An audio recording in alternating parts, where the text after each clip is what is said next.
We live? Call to order this Fort Scott City Commission meeting for January 21st, 2025. Clerk, please take the roll. Here. Matthew Wells. Here. Bill Olson. Here. Tracy Dancer. Here. Captain Salisbury. Here. Please stand for the Pledge of Allegiance.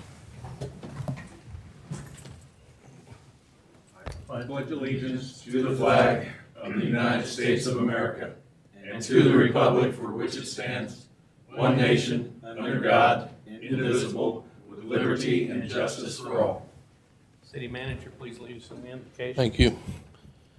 Bow your heads, please. Oh, Heavenly Father, thank you for today. Thank you so much for the love and care that you have given to all of us. Please watch over us as we go through this meeting. Watch over the 5 commissioners and guide them to be in your word. Show them the way that Fort Scott needs to be and the care that needs to go into it. Pray for our citizens as it's cold outside and watch over them and make sure they are warm and kept safe. In Jesus' name we pray. Amen. Thank you. Item 4, approval of the agenda.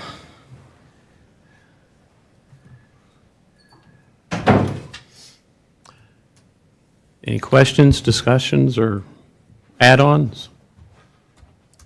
I did not, other than, no. As presented, motion to approve the agenda as presented. Seconded. Captain Salisbury. Yes. Matthew Wells. Yes. Tracy Dancer. Yes.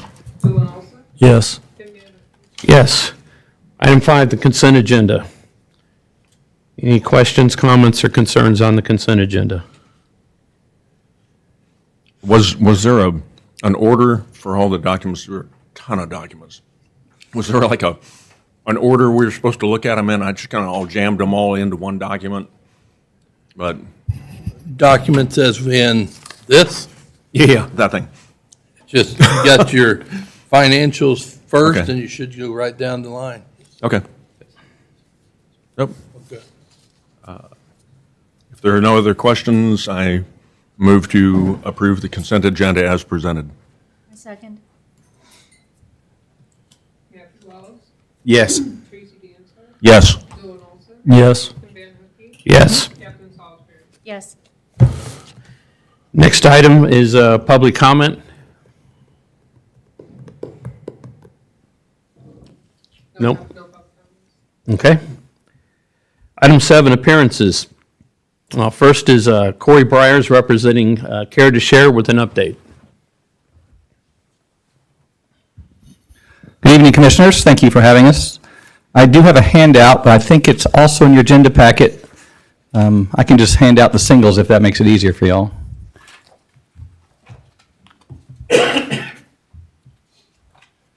So I'll try to be brief, and we appreciate your having us, and we appreciate your letting us use your forum to speak to the community.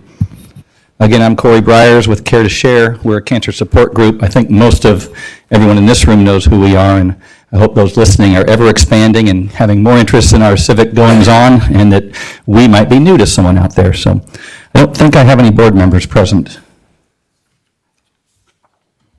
Nope.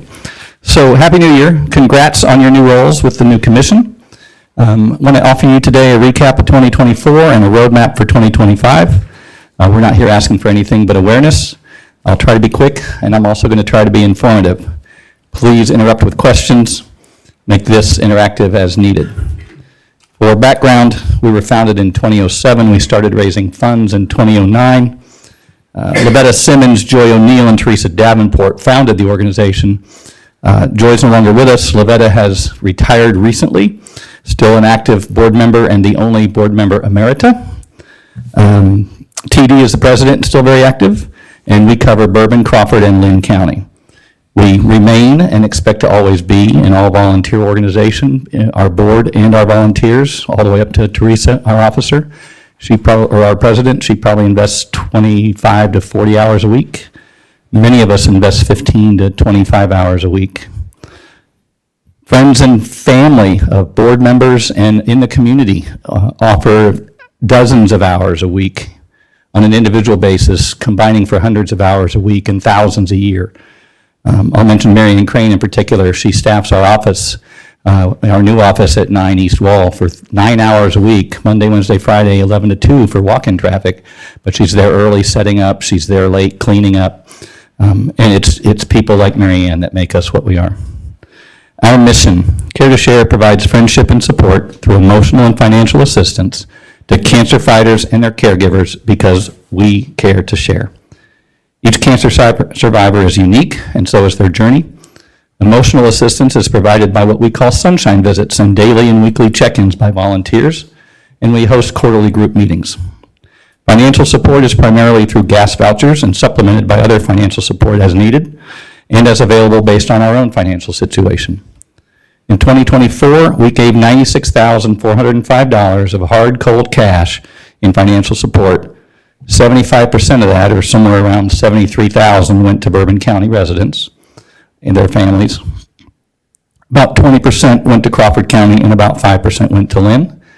Those line up roughly with our donations. So every now and then, it's rare, but we hear a grumbling that, well, Fort Scott supports everything. Well, you guys support a lot, and we give a lot back, and the other counties are mostly carrying their weight. So that's not how we look at it, but we do want to report it. We raise the money in several ways. A large percentage is through donations and memorials. Lavetta Simmons has told me she walks through Walmart and someone hands her a $100 bill. That's the respect they've gained in the community. Our largest donation in raising around $100,000 a year every year was $5,000. We have several that measure up $2,500, $1,000, and quite a few at the $500 level. But that's still about $75,000 to $80,000 that comes in $20 and $30 increments. And that, again, does not count our in-kind support. Volunteer hours number in the thousands, donations of clothing and furniture. If we put out the word that we're going to host an event, we often get donations of snacks and waters and soft drinks. That keeps our money and your community, your money that you're donating, going right back to your family, friends, and neighbors for cancer support. We make some money on grants. I want to call out in particular the Fort Scott Area Community Foundation. Through their working hard through people like the Patterson Family Grants, they're able to match some grants, and our community was very generous this year, made up about 25% of our budget. We worked hard, we believe, throughout the year to earn that and to earn the good graces of those who gave that day, so thank you. We were also blessed with a one-time donation from Timken Foundation. I believe it's their last one to our community, but they gave a total of $73,600 to acquire a community stage. To rent that stage, you'd have to call Joplin, maybe, Kansas City, Wichita, and Springfield. $2,500 a day and $1,500 for subsequent days. $2,500 the first day for delivery and setup. We will provide that free to the city all year long for city events. We will make it available at no charge or a nominal donation as they can afford it to other nonprofit and community organizations. I think I singled out Brandon Wisenhunt to make sure we're aware of Mapleton Days and get that stage up there. They could use it. And it's gonna gradually grow into something I hope is in use every weekend. So thank you, Timken. Then we have other events that are major fundraising events. We have some sponsors that we call Sharing Angels. I think everyone knows February 15th, there's a lot going on in Fort Scott. One of those events is what we're calling our February Fling up in the River Room, and we'll have a piano player who pays tribute to Elton John, Billy Joel, several other of those, that type of music. We have our golf tournament, we have Fort Fest, and we have a partnership with the city. We're testing out this year to sponsor a community concert series. So we all look forward to that unfolding. All told, we have received and given back to our communities approximately $1.6 million since starting fundraising in 2009. If we break that $100,000 a year down, it's in about an average of $30 transactions. That's somewhere around 3,000 plus transactions a year, which is somewhere, 8.5 to 10 transactions a day, 7 days a week, 365 days a year. There's volunteers doing that. Someone is talking to a cancer survivor or their caregiver and understanding their needs, meeting them at the office to give them free cases of nutritional supplements like Ensure or Boost, driving a gas voucher out to Five Corners or Harlow's in Crawford, getting online at 5:30 in the morning before their real job to PayPal funds to people that have no other way to get it. 7 to 8 times a day, that's happening every day of the year for your friends, family, and community, thanks to you and your friends and your family and community. In December, we moved into a new office. I think most people know about that. It's where the old Flint and Frey was. We will announce an open house soon. I mentioned that it's open Monday, Wednesday, Friday, 11 to 2. We also have two co-occupants. They will be co-leasing and helping pay the rent. So as a nonprofit and a very strong focus on taking as much that we are given and giving it back, I think we're well in the 95% plus range. I don't know that number off the top of my head, but I know our expenses and they're minimal. Our rent is very generously reduced by our landlord, but it's still costing us $600 a month, which is a brand new expense for us. Those two co-occupants pay $500. So, and then we got a grant from Hometown Pub for $100 a month, so we're at a net zero for rent. That's how we like to operate, and we hope we continue to gain that trust. We put the word out that with that zero rent, we only are responsible for utilities. We've had several people commit to cover a month of utilities. So we're hoping that the money that comes in goes above and beyond what it costs us to raise more money and cover that and continue to do this $100,000 and more. We also believe with our own office space, as we continue to partner with the city and counties and gain credibility through events like Fort Fest, we will be getting larger and larger grants from larger and larger organizations. So we hope to only be able to give more back. Both of those co-occupants are very young ladies, both from Fort Scott Community College. They're both going to start their own businesses right here in Fort Scott. So how about that being a community all coming together? They will offer services that cancer survivors very well could use because we're giving those ladies a great deal on a space. They're going to give our survivors a great deal. So it's just more of the world paying it forward. And we love seeing it happen right here in Fort Scott. We are grateful and we could not exist without the support we've gotten through the years from the city, the county, the generosity of their time, their talent, and their treasure, of so many of you in this room, so many of your families, and all of our friends and neighbors. If you know anyone fighting cancer, please tell them about Care to Share. If you want to sponsor or donate or volunteer, call us up. We're on Facebook at Care to Share SEK. You can reach us at 620-644-9090, and you can email us at fortscottcaretoshare@gmail.com. Thank you for your support as a commission, as a county, most of all to everyone. Thank you as a community for caring and sharing. So, any questions? Thank you all. Thank you, Thank you, Corey. Corey. All right, next on the agenda is Amanda Lancaster from Dill Banwart in Bolton with our audit results. And probably some additional questions about one of the other items on the agenda here.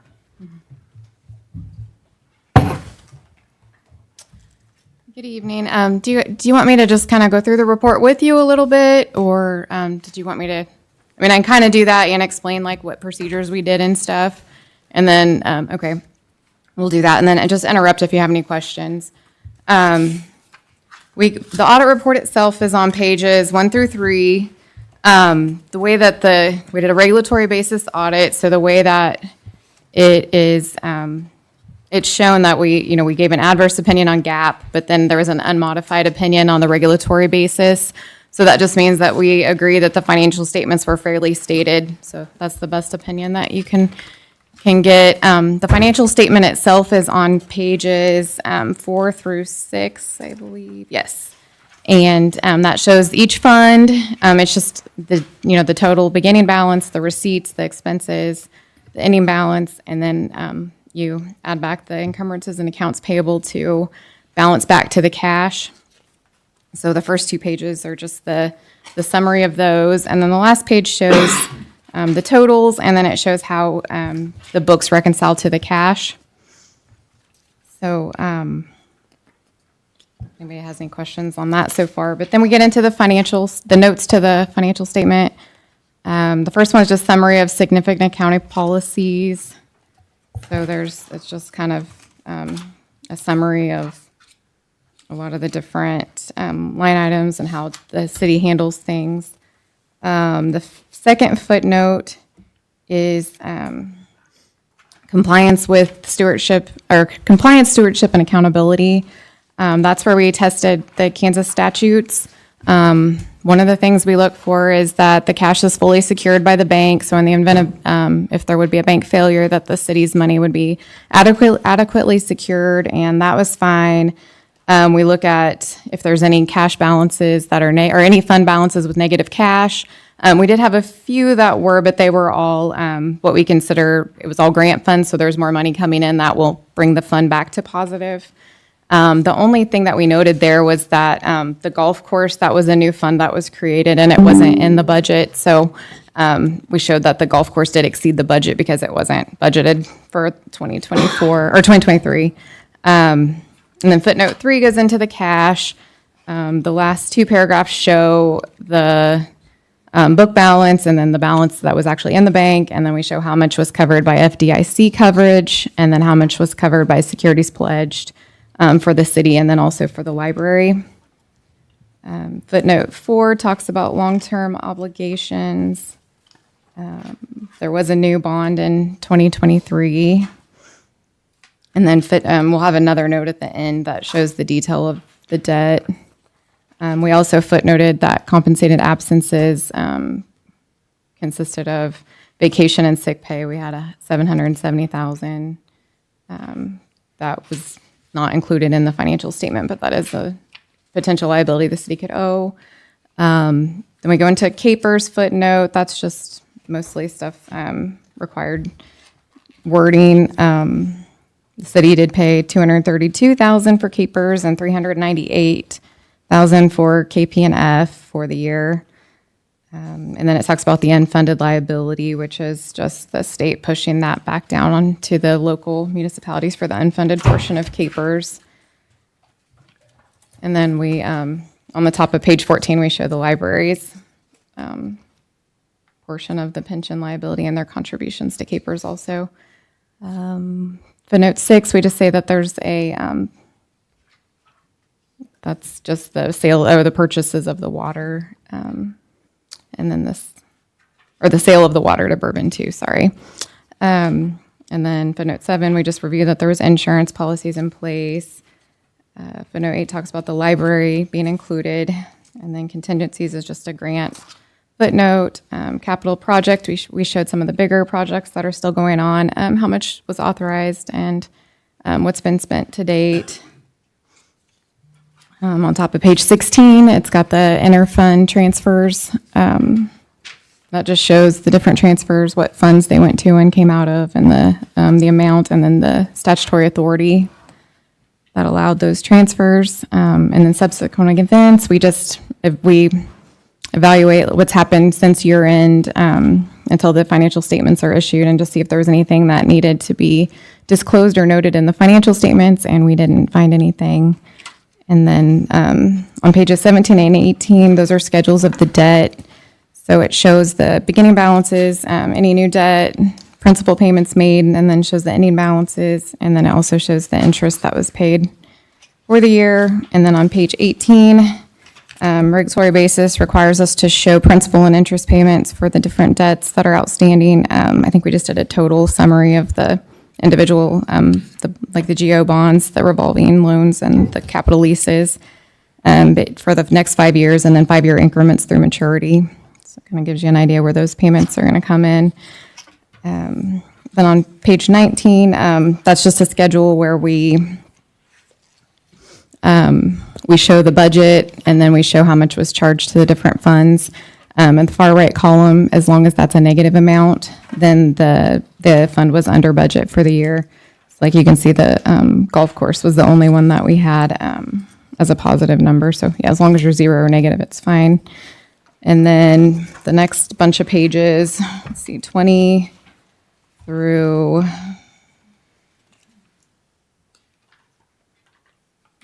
81 is just the schedules that show the what makes up the receipts and all the different funds and the expenses, and it shows prior year comparison and budget comparison also. And then page 82 is the library. And then we get into our federal compliance section. Page 83 is the schedule of expenditure of federal awards. So that shows the different awards that there were for the year. When we do a single audit, we have, if you've spent over $750,000 of federal funds during the year, then a single audit is required. And then we, as far as that goes, we normally have to test 40% of the expenditures. So the airport project was large enough that we tested it. It was the one that we looked at. So then it goes into the report. Let me make sure I get the right one.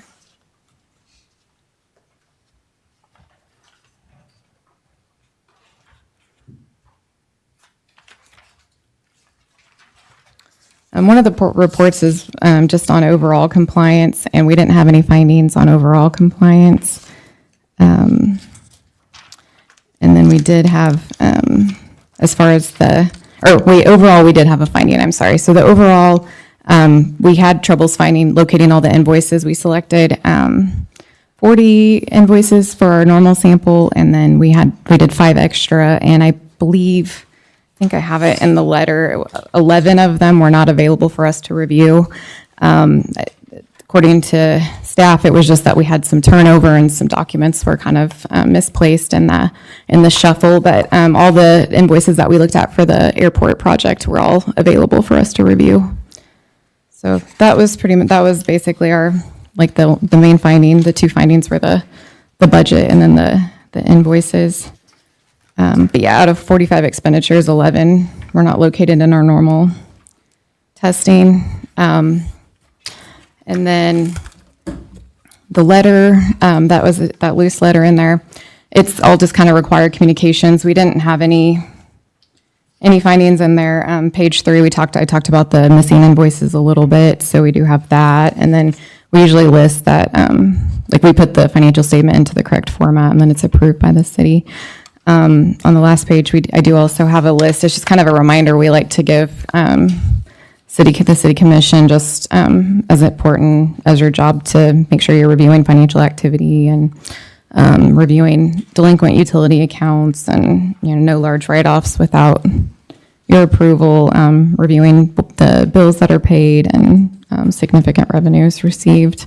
But it seemed like you were doing that in the minutes and stuff. Just want to point out the importance of it. And then when we do the audit, we tide out cash. We recalculate utility billings to verify they're being done correctly. We tie them to the totals from the billing registers to the cash records to verify that they're comparable. We tied out payroll and did some payroll testing to make sure employees are paid based off of contracts or timesheets, approved time rates. What else? We reviewed accounts payable. We just looked at subsequent payments made and any open POs and reviewed our larger ones. We looked at those. Then we do some expenditure testing to check, and we review minutes and quite a few of the main procedures that we do. So what questions do you have for me? So then the 11 missing invoices is what accounts for the significant deficiency rating in Yes, the report? or the material weakness. That's a material weakness. Well, actually, it showed, when I looked at it, I thought that it did showed it? material weakness, no, significant deficiency, Oh, was yes. it? Okay. That's what I read too. Okay, yes, I'm sorry, I had that backwards then. Yes, so yep, that's the significant deficiency then. So is it a Yes. significant deficiency or is it a material weakness? It's a significant deficiency, sorry. Okay. Yep. And that was about just over 25% of the invoices you requested from that sampling. And we believe it was an isolated incident to the year. We haven't had troubles with that in the past, and they say we're been told it's not going to be a problem in the future, so.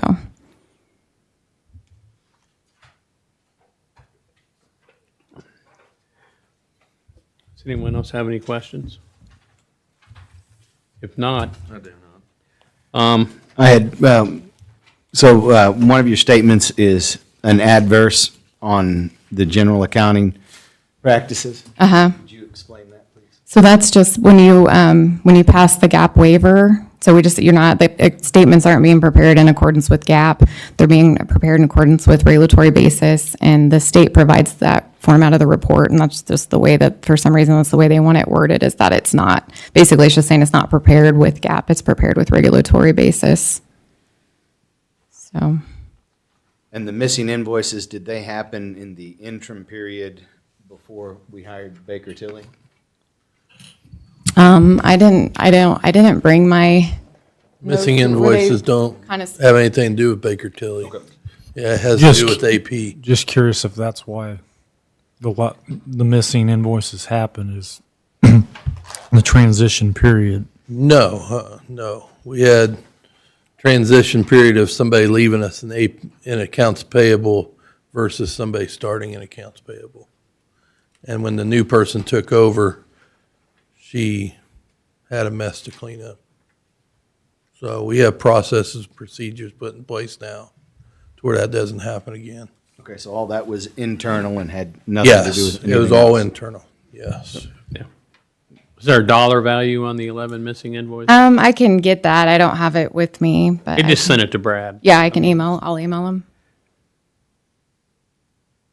And then if no one had any other questions on the audit, while we've got you, one of the items we're getting ready to discuss this evening, actually, it's the next item on our agenda, is a resolution for the exemption from generally accepted accounting practices under KSA 1120A. And at the last commission meeting, there were a couple of commissioners that wanted kind of an overview of the benefits of having that waiver or not having that waiver. Can you educate? We just do regulatory basis auditing. So, I've seen GAAP audits before. As far as I know, to me, the main difference, the reports do look a lot different. You're going to have a traditional balance sheet. So it's going to have to do a lot more. You'd have an inventory number that you'd have to provide that would be audited. It's going to be booking accounts receivable, which for the city mostly would be just grants and utility payments. That would be audited as well. Then you'd have your fixed assets that would be audited. And then it's going to have accruals. And other than that, it's a lot different format, but Those audits, there's additional expense as well. yes, yeah, I'm sure it would be quite a bit higher fee. If we were going to bid it, it'd be a lot higher fee, but right now we're not providing that service, so. Kansas allows regulatory basis. That's something they feel like covers what the cities need. For the most part, the cities, we do them for cities, schools, and water districts. The counties can also do regulatory basis. And obviously, this was done way before my time, when that law, Bob might have remembered putting the law in place. That the statutory basis of accounting is put in place for smaller cities, smaller counties, take advantage of actually cash basis accounting, which is not unheard of. It's very, very common. Like what she said, very common in the state of Kansas. We're seldom see a full GAAP audit on a city the size of Fort Scott. When you do, they're usually heavy debt issuers, and they're required to by covenants or other continued disclosure documents. And like she alluded to, the cost is sometimes 3 to 4 times higher than what we pay. For instance, I think it was the city of Basehor went from cash basis or regulatory basis a number of years ago to GAAP, and they went from $20,000 up to $80,000. They're getting ready to go to $90,000 in audit fees. Basically, Kansas is not a big town, so it can be expensive. So Clients of similar size to us?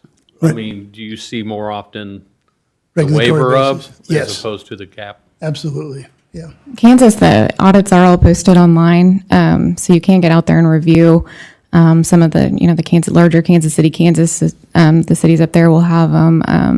I think Pittsburgh does a full audit. So, if you would want to look and see what the differences look like, that is available to review. But yeah, I think you're looking I would guess, I think we would bid at least twice as much, if not probably 3 times or so. But And under the GAAP waiver, even though you're waiving GAAP, the city's got to comply with the state law. And state law then outlines exactly what goes into that report, like she alluded to, and actually presents within this report. There's certain specific items that you have to abide by, cash law, budget basis law, and a number of other things that she alluded to. So there's still standards. It's at the state law level. And then on top of that, the standards that she uses for their audit is actually general accepted auditing standards as far as the report. So what she's applying toward that, our books, is really standard across the board, no matter who you are. How long did this take you guys to put together? We were here 4 days, I believe, and then back at the office. I've been working on it off and on for a while. We've had a lot of turnover at our office too. I've had some retirements, and I've just had a hard time getting back to it. But it takes at least probably, there was three of us here for 4 days, and it's probably taken me a couple weeks back in the office to finish putting together. If I could have had a good solid 2 weeks, probably. Any commissioners have any other questions? Not at this time. So we have in the unfinished business, under item A, approval of resolution 3-2025, resolution for exemption from generally accepted accounting practices under KSA 1120A. Thank you for your work. Yes, thank Thank you. you, Ms. Amanda. Any discussion, or would anybody like to make a motion? So I think it would be beneficial. We have not done GAP in quite a few years. At some point, I believe it's going to be beneficial to at least have 1 year where we do abide by those rules throughout that year, just so we can do a good in-depth check. As Ben has stated, and I think Amanda would back that up, by waiving that, we're not doing an in-depth look at all the accounting that's taking place. And we haven't done one, to my knowledge, in over 20 years, an in-depth look at our finances, where all the money's going, where it's all coming in from. And so that is my trepidation, and why one of these years, if we don't do it this year, then one of these next few years, I want us to do it right just 1 year, so we have a good look at everything. We all feel extremely comfortable, and if we want to go back to waiving it, then I'm fine with that. But at some point, I feel like it's going to be beneficial for us to take a deep dive and take a look at everything. And I agree. I would say with the cost of it, though, that would be something I'd like to entertain when we did our budgeting for 2026 possibly, unless you feel like you'd like to make a motion to actually put it into play this year. Because, we've heard what our audit costs now, that this could cost 3 or 4 times more than what we're paying now. So that's up to you. If anyone wants to make a motion, by all means, go ahead. Well, I would motion that we adhere to the generally accepted accounting practices for this year. Second. Tracy Dancer, Yes. Bill Wilson, Yes. Tim Beneke, No. Captain Salisbury, Yes. Matthew Wells. Yes. So Ben, you will have to make a note to put that in our budget. Yep. Now, how are you going to know how much to put in there? I'll have a conversation with Amanda. Okay. Okay, item B, approval of Code of Ethics, ordinance number 3780 revised.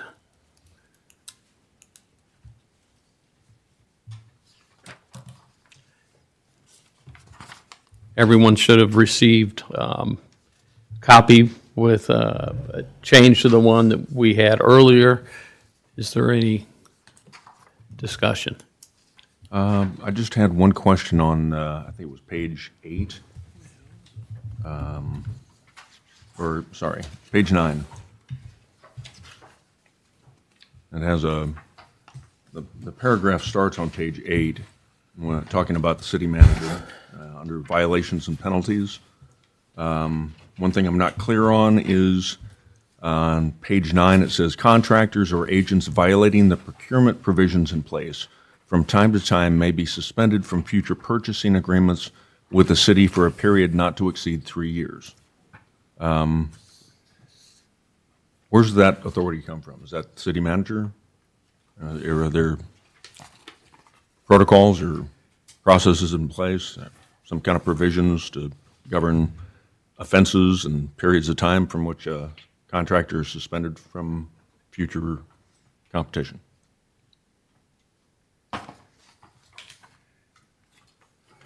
Yes, I'm at a loss. I don't know where you're reading from, because Number Page 9? Page 8, Top of page 9. Bottom of 8 into Yeah. page 9. I think that's just basically, similar to recent situations we've had. If we have a disagreement with the contractor, it's pretty much saying, I agree. if it isn't resolvable, we may not ever give you work again Or take your bid. it keeps that in your mind for future bids. Okay, You know, but if one contractor that you've had before that didn't perform well comes in just a little bit of lower bid, you may still not pick them because you know what they've done for us in the past. And I would say that the city manager would be the one doing that. There's a sentence there on page 8 that says, Yeah. "The city manager may delegate the authority to investigate and enforce the provisions of this chapter while retaining the ultimate authority." So therefore, the city manager remains ultimate authority, but he could delegate the enforcement to someone underneath him. that part I understood. But that's what I'm asking, is there a guide, a rule book somewhere that says, Yeah, you know, if, this is the guide. You either adopt this or you, no, it says for a period not to exceed 3 years. well, no, this is the guide that we have discussed. You can put 1 year, 2 years, that we're here to do whatever you want. There's no mandate, there's no rule, there's no law. No, but, if the authority lies with the city manager, how then does the city manager determine 1, 2, or 3 years? This is the guide. You tell him 1 year, 2 years, 3 years. Okay? I suppose he would decide what's appropriate, and if we disagree with him, I'm sure he'll. Well, I You think know, it's when when I bring you the bid, Right. I would communicate to the 5 of you, it's been 3 years since this incident happened, or whatever the case may be. I mean, there could be some that you look at their work craftsmanship and say, They never want to hire. Yeah. close the gate north of town, south of town, you may get to that point. But yeah, Okay. I think it'd be a case-by-case basis, bid Okay. by bid. My question's been answered. Thank you. Thank you. I was going to say, just one more example was the contractors that we paid to demolish housing. That was an issue before that got resolved, but that's a similar Correct. situation. Good So. point, Dylan. Any other items? The only item that I had, and I believe that when it was voted on last year, I voted no, but I do want to bring up again, just with a little bit of caution and concern, and that's the paragraph that was added on commissioners may independently contact the city's bond counsel, city attorney, city finance director, city clerk, and city engineer.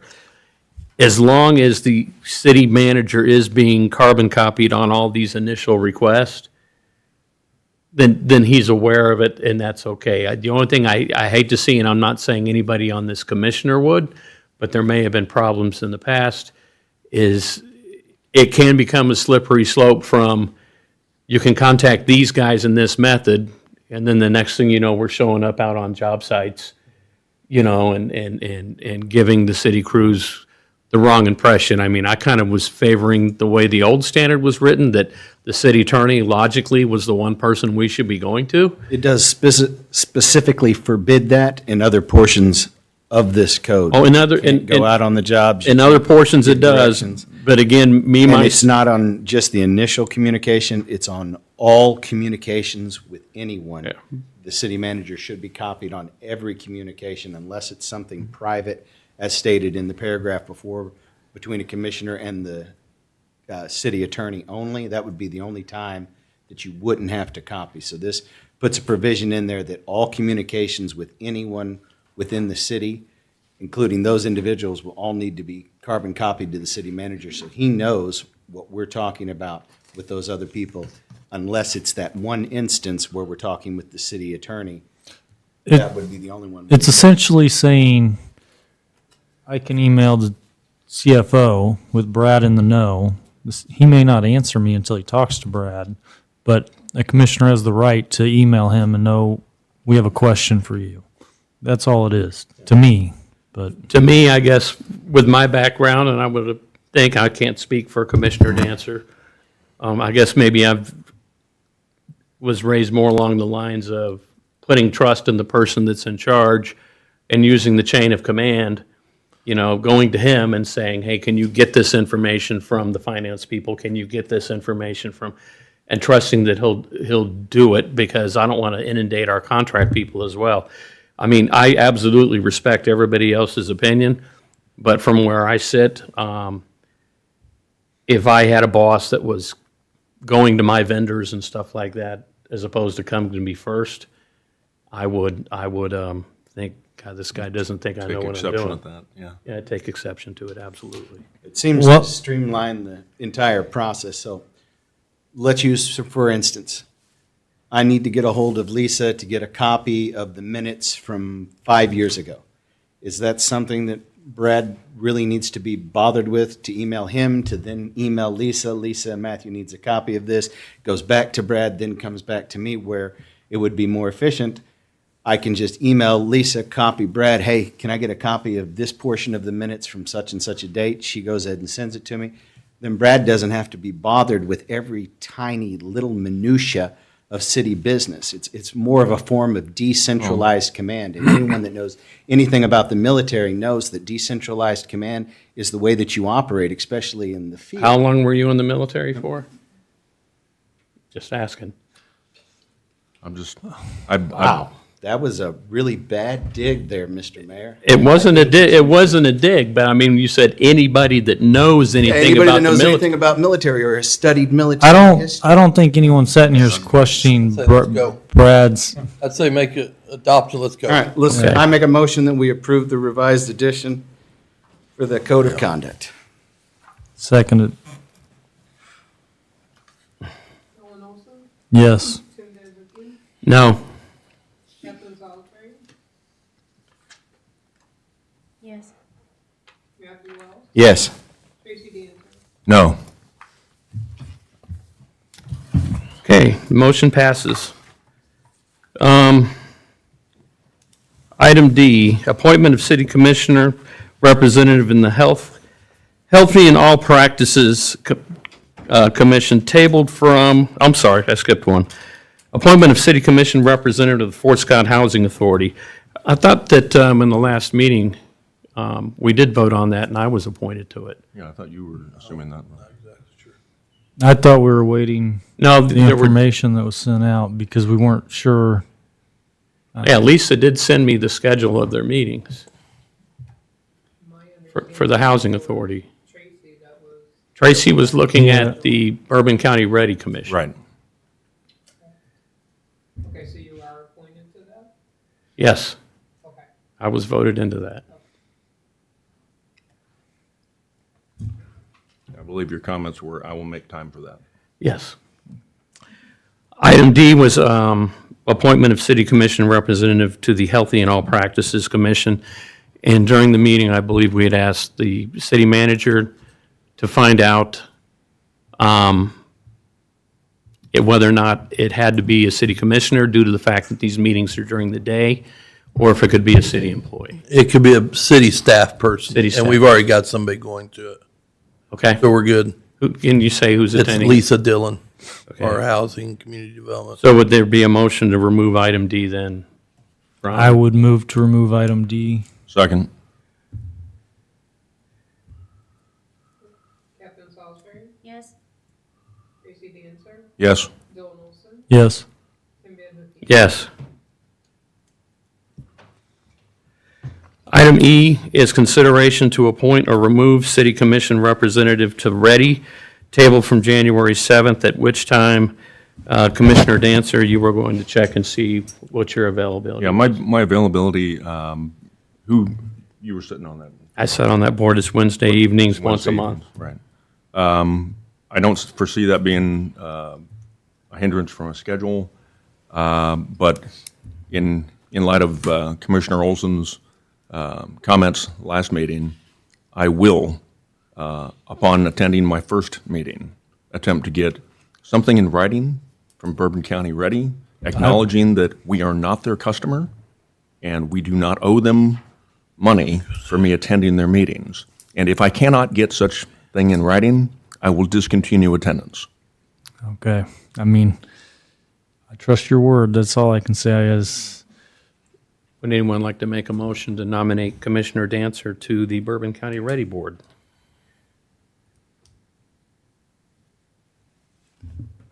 Move that Commissioner Dancer be appointed to the Bourbon County Ready Board.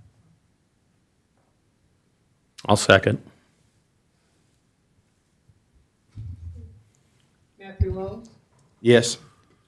Tracy Dancer, Yes. Dylan Olson, yes. Tim Van Lippie, Yes. Catherine Salisbury. Yes. Could I make a remark before we go on that one? Yes. I would like to know, since they are not being, and this would be a question you'd have to ask, what is the function of of that group now? Since there's really no funding coming in, what's their mission statement? Where are they going? How are they getting there? And, having somebody there knowing what is going on is nice, because we don't want to do the same thing, but I'd like to know how they're going to get there. And maybe it's none of our business, I don't know. Oh, I'll ask the question. I don't mind. I'm the new guy. There you go. Item F, status of 323 West Wall tabled from January 7th, 2025. I've talked to a couple different contractors, had them go over and look at the home. All of them want the home to be saved. One of them said he would take it on, other than he already has projects established this year and doesn't believe that he would be able to meet the guidelines and stipulations that we might put on the protection of that house. The other contractor, he would like to save that house as well. Again, right at this moment, he doesn't know that he has the time to meet a deadline if we were to put a deadline on that house. His suggestion was to see if we could tarp that hole in the roof temporarily so that we might have an opportunity to stave off any other damage and allow the home to be worked on by someone. I haven't had an opportunity to talk with the land bank yet. They won't have their first meeting until the 27th, my understanding, so I would be able to broach that conversation with them.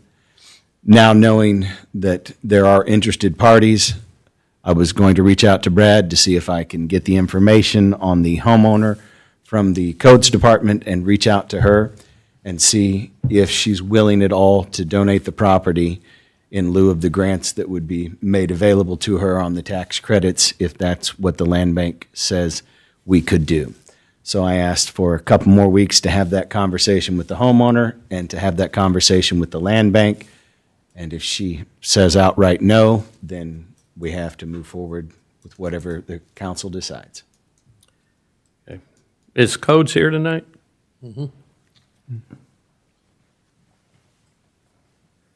Any updates on, since last time, since the ice storm, since the heavy snow, have you guys been back over there at all again since then? Yeah, I took some, I went over there and took some extra photos. I think I sent them to you and Mr. Dancer. And the hole has increased. There's a new hole, some siding starting to fall off on the second story. There was additional damage. It continues to weather. And it's going to continue to weather as long as, we're getting rain and snow and ice, so. Thank you. Yeah.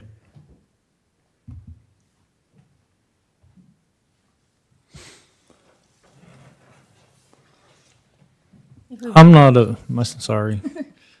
opposed to giving this house a little more time. One way or another, if nothing happens, it's going to come down. So I don't see the harm in giving Commissioner Wells a little more time to see if he can save it. myself, but. I'm also supportive of that. I was just curious about the whole tarp thing. We probably have to have permission to do that. And who does that? Because that's kind of a dangerous thing. Yeah, that was just one of the suggestions that was made by one of the individuals. Having looked at the property, again, he would hate to see that house tore down. Those are his exact words. He said it's a beautiful house. The architecture is fabulous. The majority of the house is in really good shape. I mean, it's going to have to be repaired or torn down. I mean, we all know the facts there, so. Does the city have like a way to put a tarp up there? We don't own the house, so I don't want to put liability in the city to do it. Yeah, I wouldn't. I would have her, or I think it's a her, landowner, hire somebody. Yep. Or their suggestion was to reach out to the Good Neighbor Action Team and see if there would be volunteers willing to do it, but again, we need the permission of the homeowner before any of that would transpire.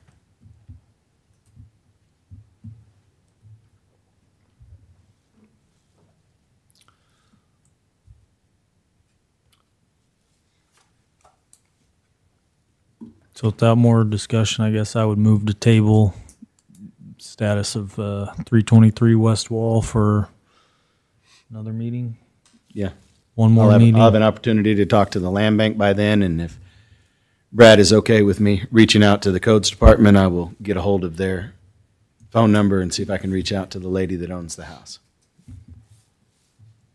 I second. Tracy Dancer, Yes. Bill Wilson, Yes. Tim Banducki, No. Catherine Salisbury, Yes. Matthew Wells. Yes. Okay, item G, status of 118 East Wall.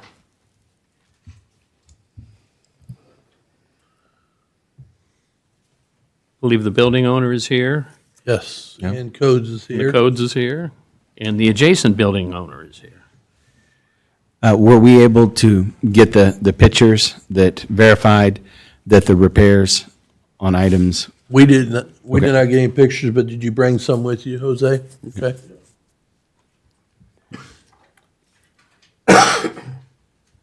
May we see those?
Please.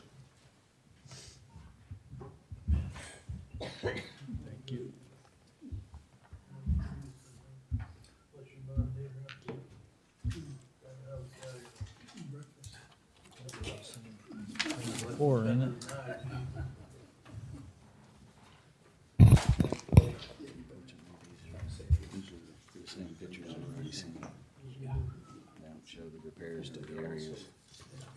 Thought on the phone last week he was showing you areas that had the actual tie straps in there. He said that yeah.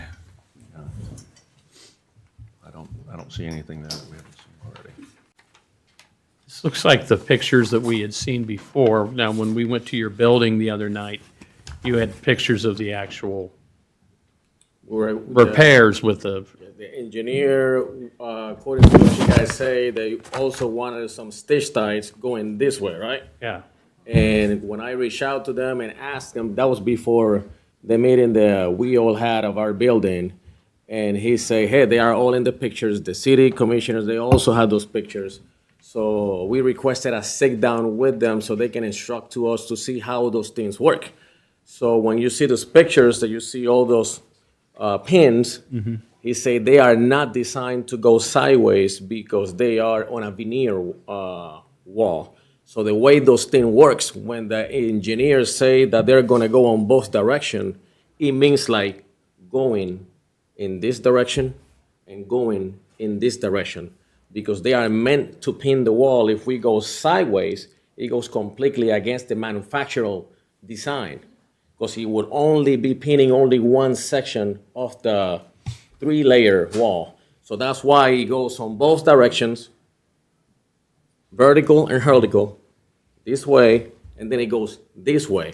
So they went above and beyond and added multiple layers. And if we have a little bit over 100 stitch ties in the whole front wall, meaning going sideways and this way. But this way means going this way. Those things are never intended to go this way. And he also provided me also with structural or engineering design of how those things works. And he said we cannot put them sideways because it will go completely against the engineering of those stitch ties. And we also have in here the way those things works. I mean, my question, though, is I thought when we were at the building the Monday before last that you had shown Commissioner Wells pictures on your phone.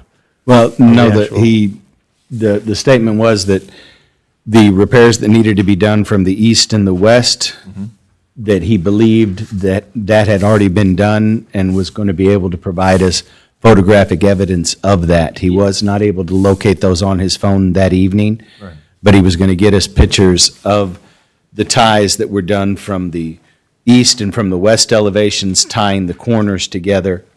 And so That was my that's, understanding as well. yeah. So when I called the company that did the building, he say that's how they were done. And then he provide also an engineering design of how these things work. They don't go sideways. They goes like, he said that's what the engineering mean by both direction, is going in and out, pinning the whole wall. And he said it means we have like X amount of inches to go between stitch.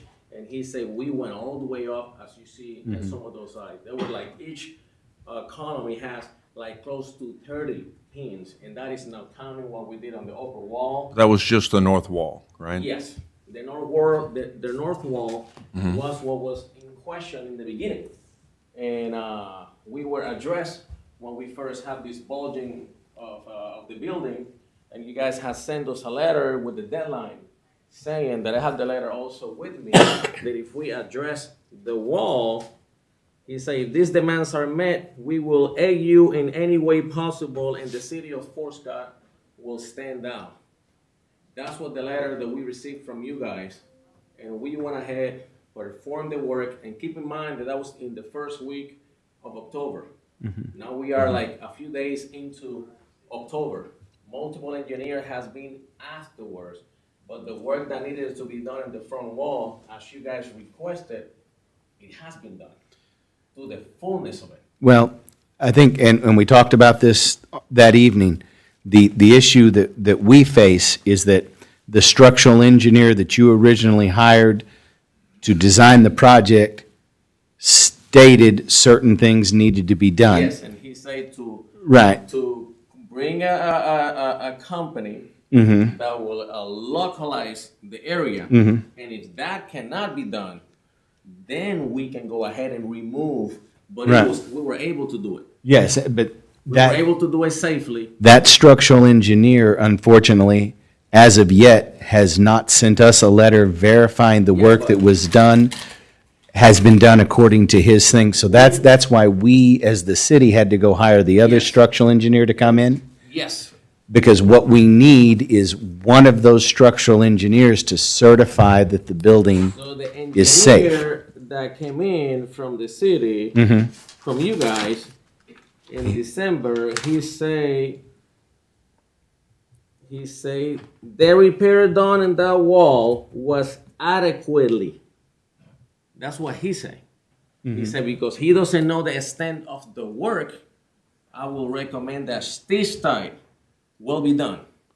But he was talking, in his report, he's talking about on the east and the On west. the front wall. This is what it says right here. This on the very first page of the structure engineer report that it was hired by the city. Yeah, and He then- said that the job was adequate. Yes, sir. And then he has on the next page that list of 9 items that he Yes. says needs to be done. 5 of those items are the stitches. Right, but 3 of those items within that stitches were on the east and the west. And so, No. It was like on the east wall. Yeah, the one that faces the Mr. Coons building. correct, yes, sir. And the one on the south of the building. Well, there was the south as well, but he also said on the west. So, No, not on the west. Everything is done on the west. Everything that you see right here. well, no, that's on the north side. Yeah, on the northwest of the wall.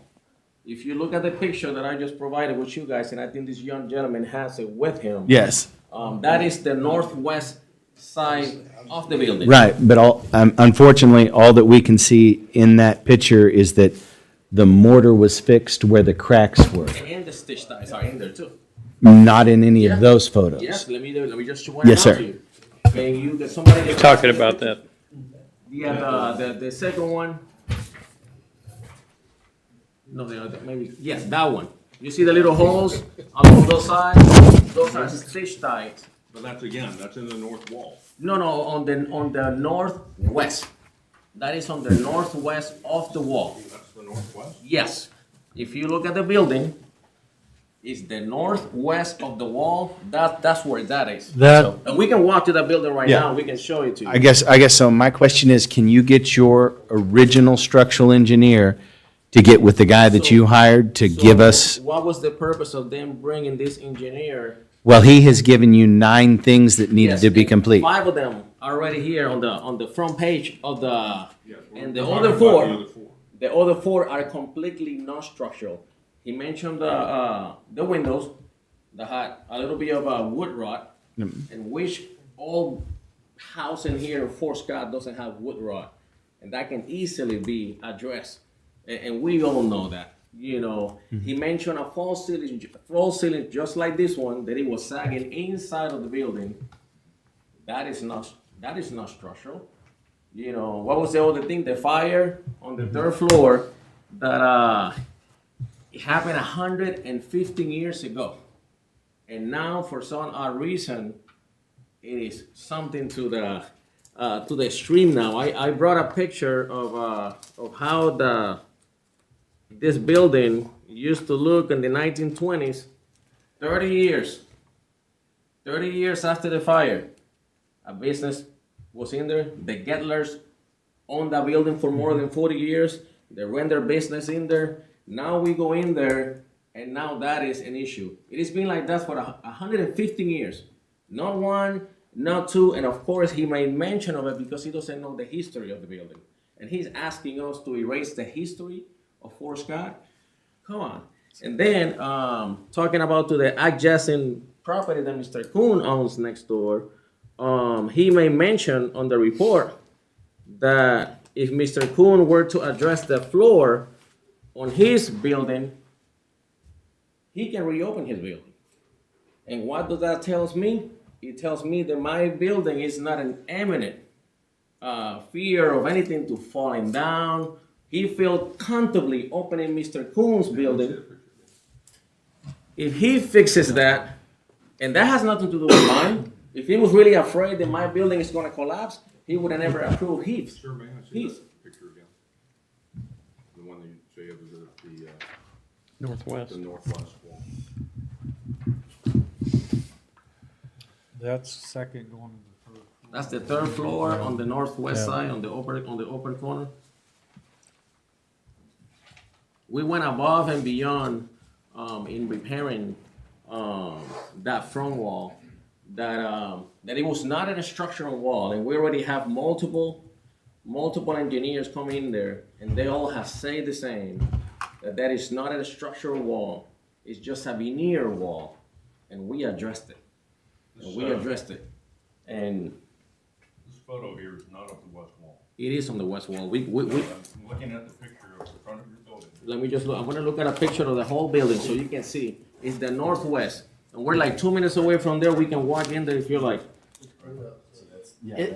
Is the indication that these ties were put in the north wall, pinning the west wall to it? Well, Is that the indication? I think that's the contention that's being made, but unfortunately, This is right here. yes, sir, the structural engineer that we hired said that it needed to be done from the east and the west as well. No, he cannot be going this way because they are not designed to go sideways. You know, when we look at the front, on the front windows, if we were to go sideways, it would only hit one layer of the brick. And they're not That's designed. pretty sensible. Yeah. That's a sensible theory. Yes, And they're that's designed. why I begin to wonder what's being discussed here. It sounds to me like the only way that they're designed is to be penetrated through the north wall. And it could be going into the east or west wall, but you can't pin it the other way because it's not pinning anything. Exactly. That's exactly the explanation the company that did the work did. And he also provided a sketch in here of how they work. The engineering, he said, we cannot put them any other way. It will weaken the brick. We cannot do that. And we did that according to the manufacturing specification. We did it according to the engineers that you guys gave me a Yeah. permit. So And- can you get your engineer to sign off structurally on the building based on what your contractor did? We have an engineer from your choosing Yes. saying what we needed it to do, and this is what we have done. And I'm showing it to you in person. Yeah. And why are we holding it back? Are we gonna continue? Because we don't have a letter from a structural engineer yet certifying the You building. do have a letter here saying what we needed it to do. Yes. And it is done, and I'm showing you pictures, and it is done, so why? A couple of the items have been done, yes, Tell me sir. which one it hasn't been done. 5 of the other items on the We're list. talking about 4, we're talking about the windows, which are not structural, you know, and keep in mind that the city of Fort Scott addressed me and sent me a letter and gave me a deadline, which I fulfill by doing the front wall, and we spent a lot of money in it. And we've been closed down for like 10 months already. I got a question for And you. the city say that you guys were gonna stand out and not also stand out. I got a question for you. You said you If could the put city was to draft sort of a waiver letter where you'll assume all responsibility should this building collapse, will you sign it? Definitely, because we are not, and for everybody that has been in the building, you guys have been inside the building, and if there was any concern on those floors, how many of us were there? We put in the 4,000 pounds while we were walking on it, and it was raining. I've been trying to lose weight. Give me a little slack here. Okay, maybe 2,000 pounds. Okay, I'd like to ask our codes team, do you think with the work that's been done now, that the front of the building, which was the original concern, is in danger of collapsing into the street? I was going to address one thing, and then I'll answer that. The stitch ties that were put in with the original draft are not the same kind of stitch ties that our engineer was talking about. So just to make it, hopefully this makes a little more sense to you guys, the stitch ties that were put in the building, they're basically just a stitch tie to go to the veneer into the middle portion of the brick and tie them together so they don't slip. The gentleman that put them in assured me that the rest of the building would fall down before his work would fail. Our engineer that we hired also said that he thought that what was done was very sound, that he wasn't worried about the work that was done. He was just worried about the other things that he listed in those 9 issues. Which I'm If sure that there'll answers your question. continue to be issues with this building in the future, but if the immediate hazard is gone and the owner's willing to sign a waiver, I believe we could resolve this situation for now. I would just suggest one thing, and if I may, that we're just allowed to go in there at least once a year and just update and kind of check on everything, like we should have probably with every building up Would uptown. you be agreeable? Mr. Olson, would you extend your idea to the fact that he obviously will be able to provide some liability insurance to the city?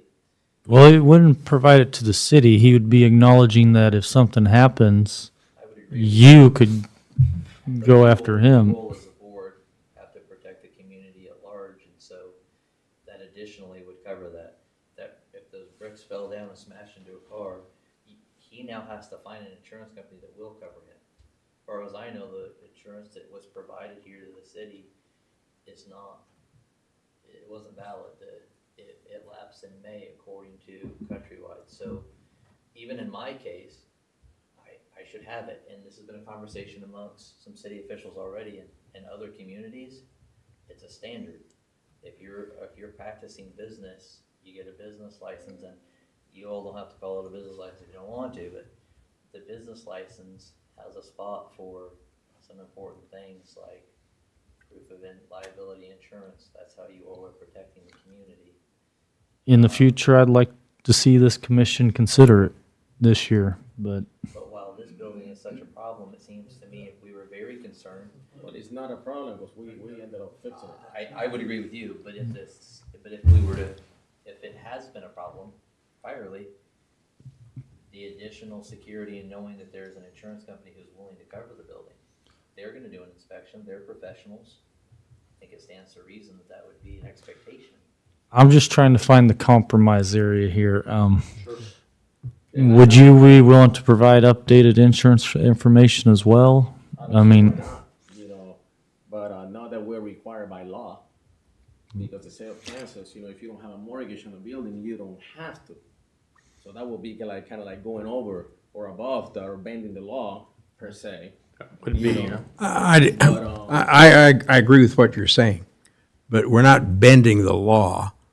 This is a special No, circumstance. and I understand, but And my comment is, if you're confident and you're willing to do that, I think it's perfectly permissible, even if it's a one-time business property, for you to provide that as part of this agreement and march on. and then if you decide as the owner to let it lapse later, I mean, that's. Well, we would provide our standard contracts. If you provide an insurance policy, requires the city to be named as an insured. Additionally insured. Yeah, We have a and, copy. did provide. oh no, I'm not arguing.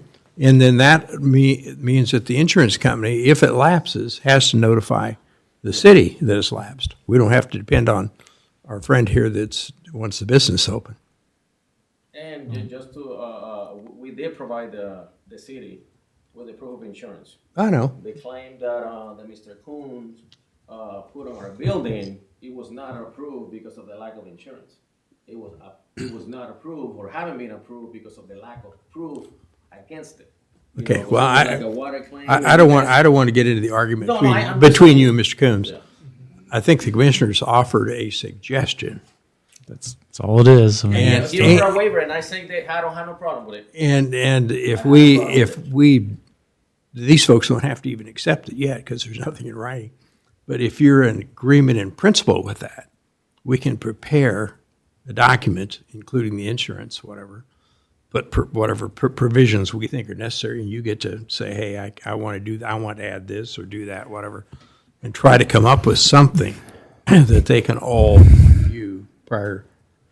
So then, the three things we're really looking at here is the waiver that Commissioner Olson brought up, the insurance, The insurance you guys already have.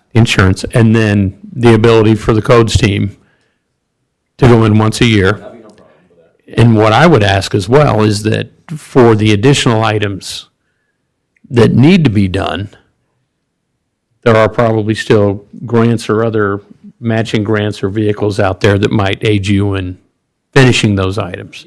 And So then you've got, I know that you guys also say on the letter that you guys, if we fix the wall, which we did, that you guys will be on our side helping us yeah, do the rest, or in any way possible. So helping you get grants or working with people to, yeah. So Because as of today, we haven't asked for a penny. with those three items, Commissioner Olson, is that a motion you'd like to make? I would move to allow, I guess it'd be legal counsel and the city manager to work with the building owner of 118 East Wall to essentially draft a waiver and agreement that can be brought back to us. With those three items on With there? those three items as talked about. And you guys already have the, pretty much the main item, which is the insurance that I provide to, the city Yep. manager. Yep. That he already has. Anybody want a second? I just have one more question. Leroy? Hey, in your professional opinion, does the building in its current state represent a hazard to the citizens of Fort Scott?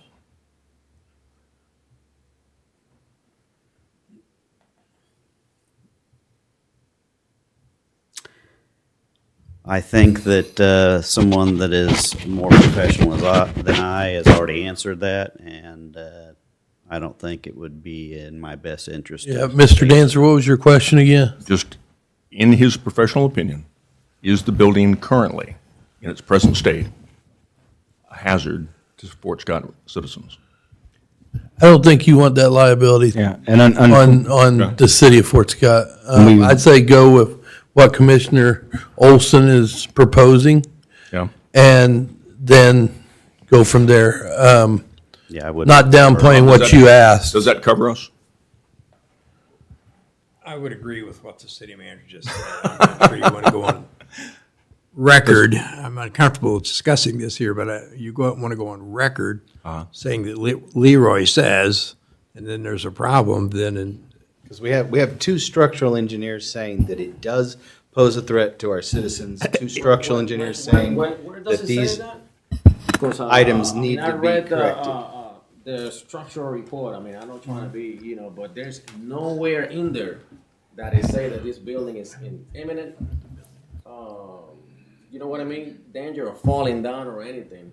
I believe that the letter provided to us by the structural engineer that you originally hired said that the building was in imminent danger If it of doesn't get collapse. fixed, If it doesn't get He was fixed. not talking about the building, he was talking about the front veneer wall, And so, and we addressed it. like I said, like I explained to you that night, and like I will say again this evening, if you could get that structural engineer to send us a letter saying he is good. we'd be clear. He is no longer saying that the building was falling down, I'm 100% on board. But I have yet to see a report from an engineer saying that the building So let me just. is good. Let me just go back on this. So what you're saying is that the recommendation of the current engineer, they're not good. No, if you want to complete all 9 of those items and I'm have talking him about- sign we're off talking on about it. like the front wall. And, Right, I'm saying that I have to pin all this on a recommendation from someone. yes, but And I have 2 structural engineers saying, either do this list or do this list, and have one of us come back and say the building is sound. This guy gave his recommendation, you followed a portion of it, but not all of it. it's not. our way, If you're it's willing to not- have him come back and sign off on it, I'm good with that. just- Our engineer laid you out 9 things and said, do these, and I'll sign off on it. So if you'll do those 9 items and he'll sign off of it, then I'm good. As long as I have an engineer say to me, hey, this building's good, it's not gonna fall down, I'm 100% on board. Well, what- I need somebody who is a structural engineer to say that. Well, the structural engineer is saying that there's some wood rot that needs to be That changed. I'm not questioning anything other than And I have an so we need engineer to be saying also this. sensible, you know what I mean? Right. And those are things that will get addressed, but it shouldn't hold the building from being open. Well, excuse me, I don't think that's what the commissioner's saying. If the engineer, even though he listed 9 things and you did 4 of them, let's say, he's willing, the bottom line is, say this building is structurally safe. But that's what he's That's, saying. that's. No, that's not what he's saying. The stuff that are not done yet. No, you're missing what he's saying. No, I'm not missing what he's saying. What I'm saying is what he's saying. The stuff that he mentioned that he would like to have done has nothing to do with the intent. Exactly. But if he'll sign off that you did these things and that establishes the building's okay for now, that doesn't mean you don't have other cosmetic. But who are we to say that those other 5 things don't matter? Where a window and a fall. No. Who are we to say that? we're not- There's nobody here that can sign off on that. I just need a Jose, structure, that's all I'm saying, that's the Jose. I biggest need a thing. structural engineer to say it's okay. If you want to get that original guy to come back in and look at it and rescind his letter saying that the building was in imminent danger of collapse, then I'm good with that too. He didn't say that the building was in imminent danger of collapse. He said that the front wall, if it didn't get addressed. So we cannot just take the stuff out of context and going wrong with it. You know, we just have to say exactly what it says. And Then exactly get him to write us a letter saying it's not going to fall down. we went and addressed it because, you know what I mean? We Yes, went and addressed the yes, wall. and so Lisa? all I'm asking Second. is that Yeah. You second it? a Seconded engineer- Dylan's motion.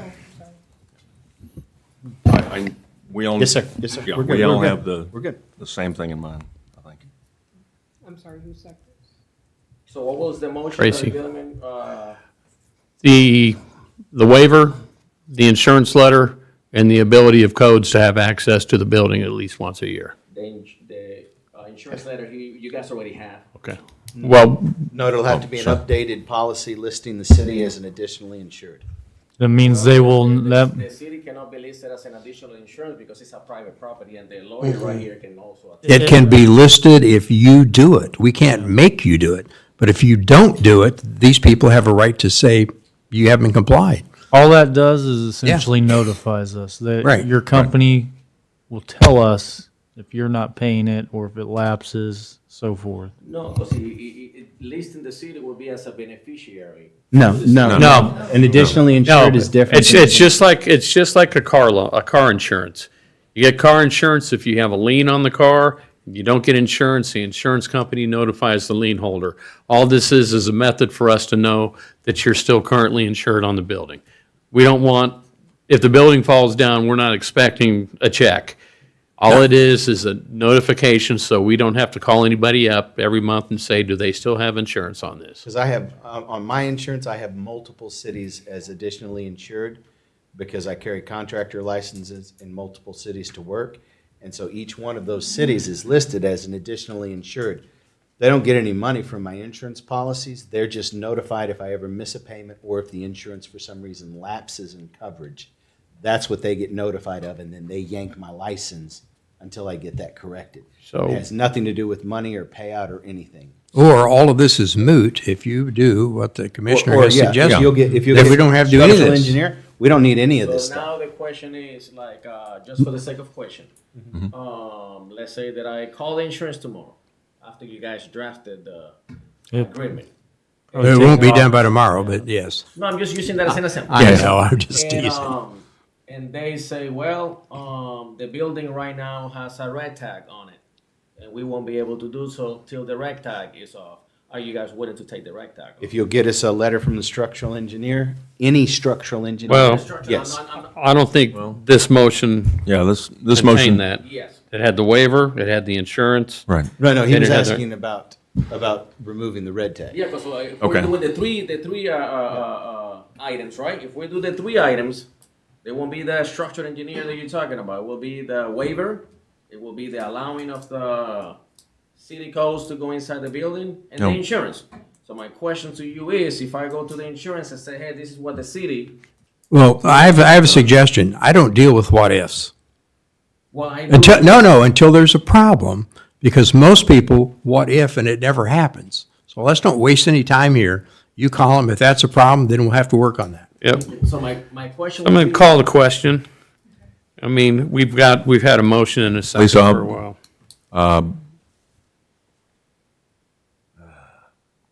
Okay. I was going to rescind my second, if only to add to Commissioner Olson's stipulations that if a structural engineer signs off that the building is safe, that we discontinue Sure. any requirement to prove that you have insurance, right? Because that means that somebody else has certified that the building is safe and it's no longer a public concern. So then your motion amendment to Commissioner Olson's is either the first three or in place of? Yes. Okay. Are you okay with that, Commissioner Olson? Yes, I'm Okay, with that. so go ahead and take a vote. Dylan Olson, Yes. Tim Bannerkey, Yes. Catherine Salisbury. Yes, Matthew Wells, No. Tracy Dancer. Yes. You can get those things for us, sir? Please. Then, we will, with the approval of the city manager's guidance, of course, we'll get that dumpster out of there, and once our legal team and city manager are convinced that either one of those two criteria were met. So I guess, what I'll be waiting is from you guys now, because I cannot move until I have. Legal counsel will draft could call the document. insurance and Yeah. find out Yeah. what they're gonna require. Okay, so if they require the rec tag to be off, Let us know and we'll figure that. and then we can tell them, bridge hey, they're cross willing that. to take the rec tag off, that way we can. Well, you gotta give our council time to draft something and then you gotta review it and ensure you wanna sign your name to it, Okay. so forth. Just let us know if insurance is giving you troubles, and that's the next step we'll have to figure out. Okay. Or a structural engineer report. Or structural engineer report. Either the original guy or complete the rest of those items and our guy will sign off of it, either or, and then you don't have to worry about anything. Okay. Okay. Sounds fair. Thank you, sir. Thank you. All right, new business. Action items, item A. Mr. Kuhn has one question. Oh, I'm sorry. Building brought up, I beg you for just a minute of your time. So it has come to light, and I will tell you, I've not asked for a copy of the newest engineer report that came out regarding this topic. Haven't read it, haven't nothing, but I've been well informed that the engineer did say, in fact, what was said tonight to the codes officer, and that is, if there are two things that I completed, irregardless of Jose's situation, that he would feel comfortable with me reopening my building. One of those I've already completed and provided evidence. The other one's near complete, and to be honest, I just stopped because, I don't mean this bad, but I didn't know how much longer the city was gonna kick the can on this topic. And so I went to the commercial project and development we're doing over, I'm like, we can only hemorrhage so much money in each direction, so we just stopped spending money here, and my 10th Street projects has went from 60 to 100 to even more. I'm just trying to get that done. So in the next 3 weeks, I would reconvene with Mr. Kruger and show him that the last thing's been completed. The one was done by a contractor. He's seen before and after pictures. He knows I did what I said that we would have done. So pending his approval only of the only item that was left, then I would like the city to allow my building to reopen so I could resume business. Based, again, on a structural engineer that you all hired, and he said himself, well, I'd like Mr. Stone to deal with these two things and he could reopen. Mr. Coons, you've been extremely patient through this, more patient than most people would be, so when you have codes do that, I'll ask city manager to call a special meeting just to hear from him that it's done, rather than waiting till the next scheduled meeting. So if that's the case, then we can get your business back open again. Thank you for your time.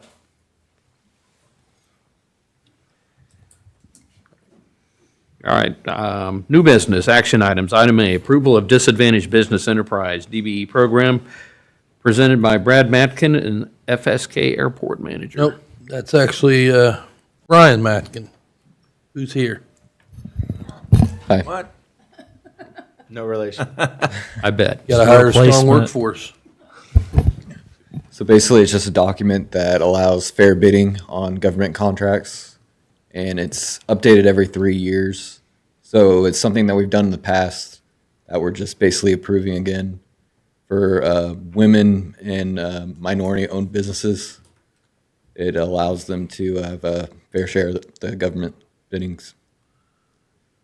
And for us to get funding for airport projects, it's something that needs to be approved. We currently have two projects, the one we're going after for this year and the one we'll go after for next year. Yeah, Correct. runway this year and taxiways. Taxi next year. Yeah. I would motion that we approve the Disadvantaged Business Enterprise Program. A second. Tim Bannerkey, Yes. Catherine Salisbury. Yes. Matthew Wells, Yes. Tracy Dancer, Yes. Dylan Olson. Yes. Thank you, Brian. Thank you.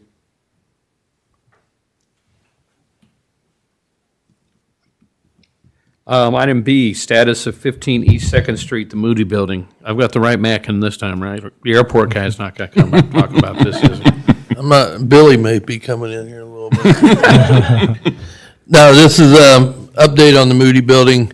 I have been in touch with the owner of the building. He has done what he has said so far by getting a structural engineer, and they have a structural report. I do believe I sent you per email. So now we're just waiting for them to find a person to do the work they said they will do to shore it up. With all these meetings, have we thought about asking tourism to promote Fort Scott to structural engineers? Come on in. But no, so you don't have an actual date, though? That Not yet, no. Okay. His level, I saw what he had submitted. The biggest amount of concern appeared to be the back wall as well as a missing floor. Correct. The back wall is. But he doesn't in think need. it's going to come down. I don't think anybody knows that. I think it is. It's urgent. Have we confirmed that that building owner has liability insurance on that building? I have not asked. I can ask him. Any questions or discussions for the city manager? That will close down that alley permanently until work is done on that corner, though, correct? Correct. Yes. Yes, we'll have to completely shut it down. All right, reports and comments, city manager? Yeah, and I lost mine. Oh, there it is. Okay, Corey stayed. I asked Corey to stay for a little bit longer. I want to talk about, he mentioned it during his comments, about a collaboration that we've talked about with Care to Share. It's a collaboration that will help the city, not just City of Fort Scott, not just Care to Share, but the city itself have a concert series put on throughout the year, not just the summer, not just the fall. It's throughout the year, and concerts and events. The collaboration, what will the city of Fort Scott be involved with this? Promoting of concerts or events. We will be doing marketing. We will be helping with the stage. We'll be helping, talking to our businesses to get investors to buy into this. We've already got $5,500, and we haven't even talked to anybody. They've heard about it, and they've already given us money for the project. Corey, if you'd like to discuss more, I'd love to hear from you too. But I feel it's very important for Fort Scott to have events. We had an event this past weekend. Didn't cost anybody a dime to put it on, and it was very successful because it was free. You know, it's $5 cover charge. To me, that's almost free. You've got Reza, you've got Care to Share's event in February. March, we're looking to put on an event. March, April, we've already got First Fridays. We've got a concert going on then. We want to have something for people to do a couple times a month, all year long. What's the benefit of that? To get people, one, out of their houses, to enjoy our town, but also the opportunity to get people into our town, to enjoy our merchants, our restaurants, and what we have to offer. So this is why we are doing this. We have a 3-level investment campaign going. It's going to be a gold, silver, and bronze for our businesses and individuals that would like to go ahead and be an investor in our concert series or event series. Corey, do you have anything that you'd like to chime in on? I can field questions on Care to Share's involvement.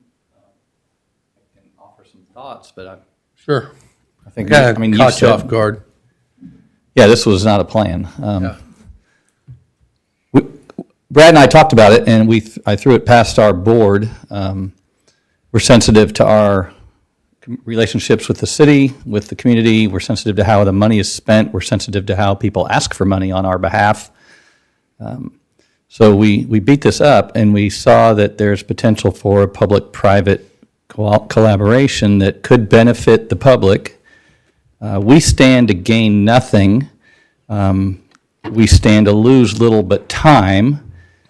If the sponsorship program got to where it exceeded the costs of the events, paying the musicians and a sound guy if needed, et cetera, at the end of the year, there's been discussion that the city could pay back Care to Share some for the use of the stage. It would be a nominal amount at most.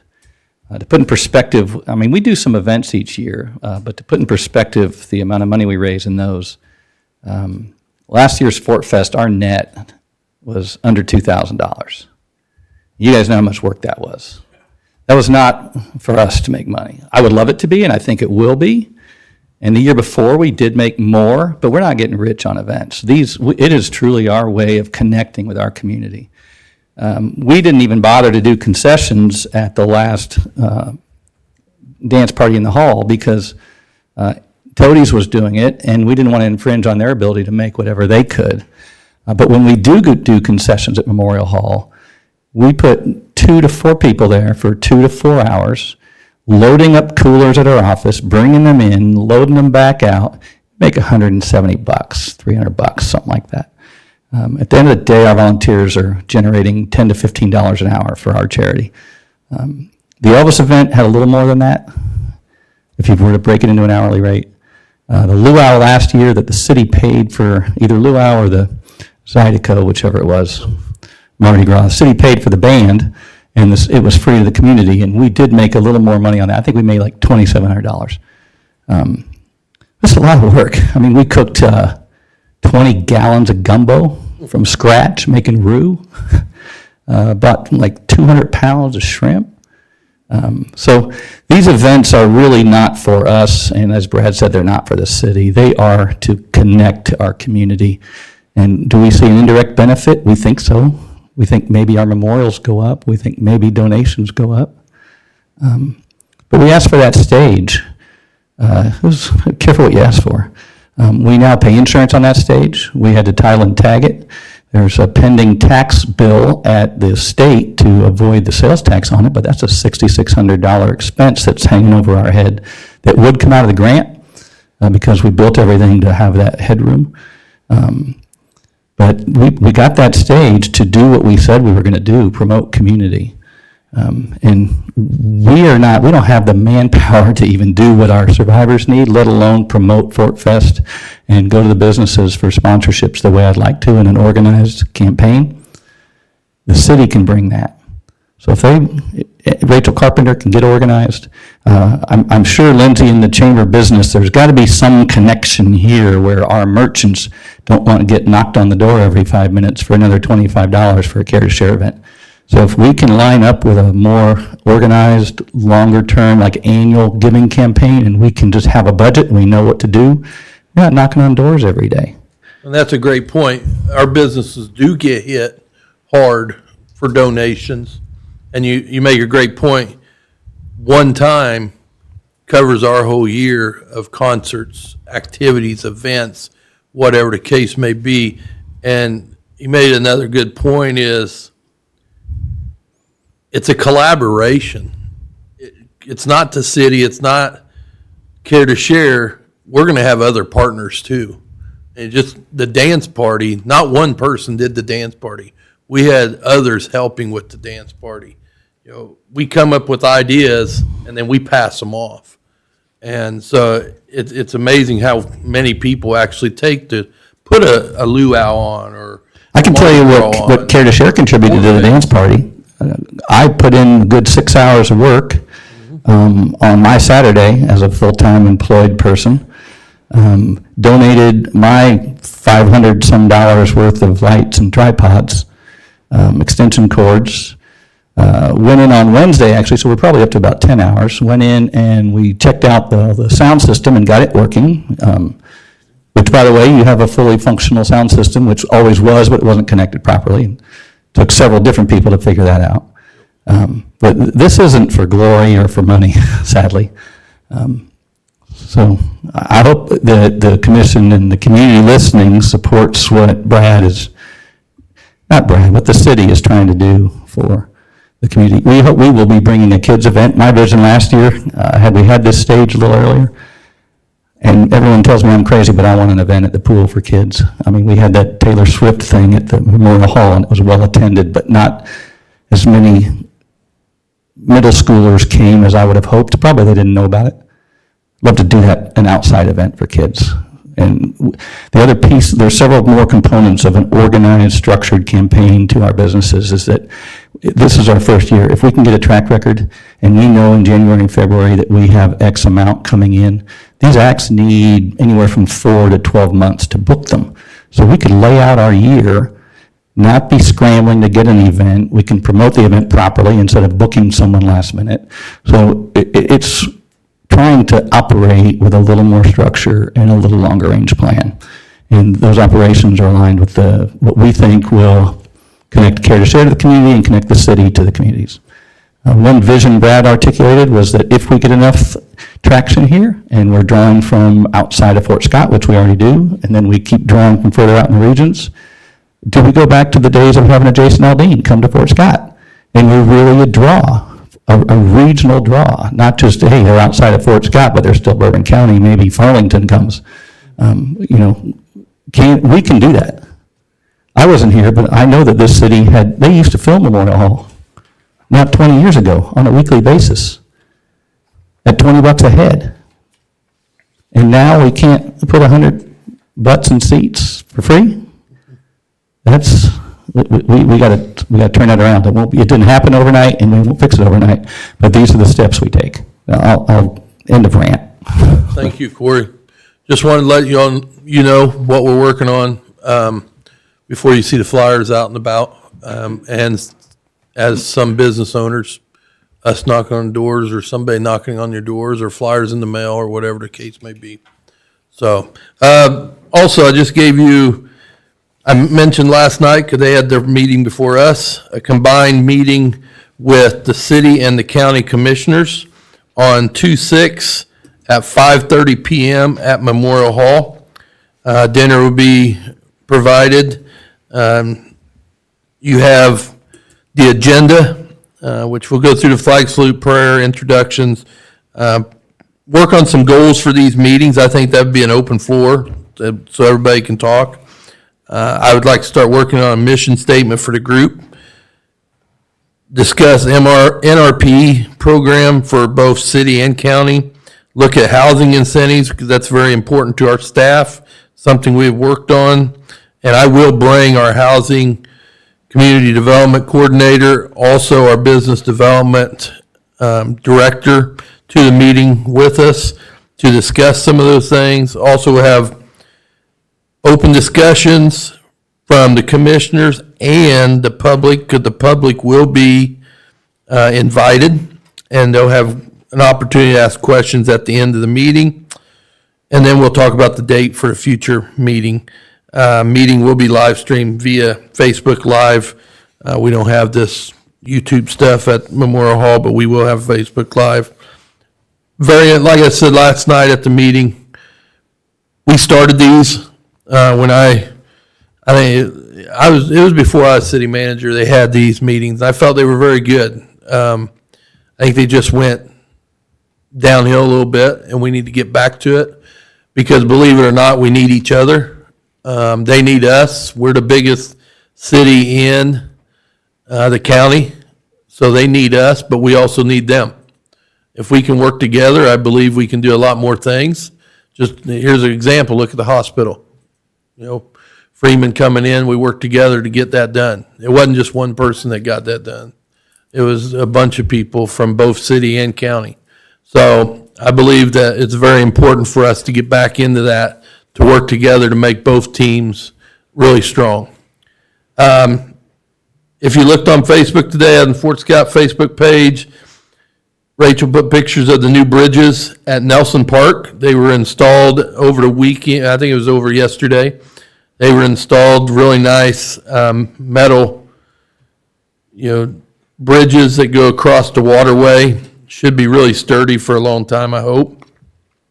Rock Creek, we've after the inspection of the dam at Rock Creek, it was mentioned that we should do some cleanup, trees cutting down, brush cleaning up. So our guys have used the very, very low temperatures to spend time out there cutting down trees, moving some brush around, and starting fires, so they're halfway warm. But they've done a good job cleaning that up. We'll post some pictures of that at a later time. One question I got, I know we discussed the RID districts, and we've got a couple RIDs in process. And I'm not saying absolutely no names. It's because it's not, I don't think it's proper. But there's one project that may be changing hands. That means the RID project will have to start over again. Well, we ended up with a bill from Gilmore and Bell for $1,500. So I'd like to hear Bob's thought process. I feel when we do the RID projects, there's got to be something thrown back at the contractor that if it doesn't go through, or they back out, or it changes hands, or whatever the case may be, I don't think the citizens of Fort Scott should be liable for $1,500. Right. And that's where we're at right now. I'm getting ready to write a PO tomorrow for this $1,500 for Gilmore and Bell. Do you know if the housing survey that was conducted was part of that 1,500, or was it No, separate? it was separate. Okay. Yeah, I have it right here if you guys want to look at it.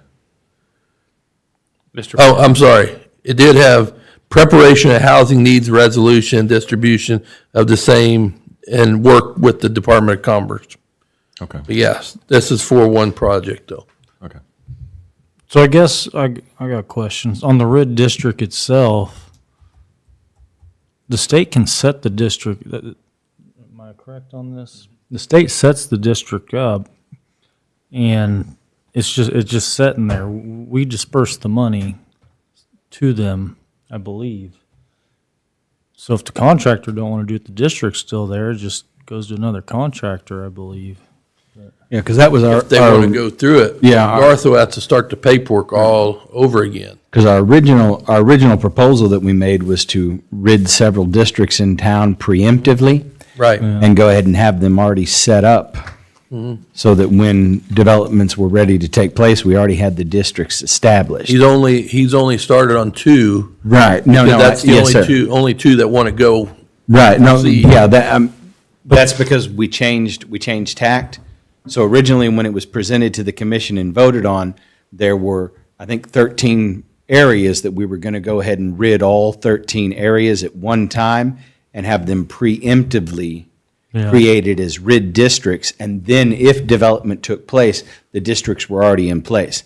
There was a change made when a new commission came in, deciding, no, we don't want to rid everything. We want to do them on an individual, one-by-one basis and rid them one at a time. Totally understand. Yes, sir. But who's going to pay $1,500? Well, And that's where I have. You're kind of mixing apples and oranges.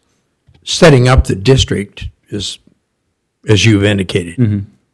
What Gilmore and Bell is charging for is preparing the agreement. State doesn't do that. As I recall, My suggestion, is just a thought here, my suggestion is, anybody that's serious about spending, I mean, you're not going to build one house in a RID district, you're going to build multiple. It would not be unreasonable to say, well, the first part of this process is you apply that that's what you want to do and give us your outline of whatever you're going to do. And if you want us to vote and move forward, you must pay $2,500 in advance. And we use that to pay Gilmore and Bell and whatever. And then do we refund that to the contractor later? No. It's just the cost of doing business. It's like you're going to buy an insurance policy. You're going to, I mean, you don't get that back.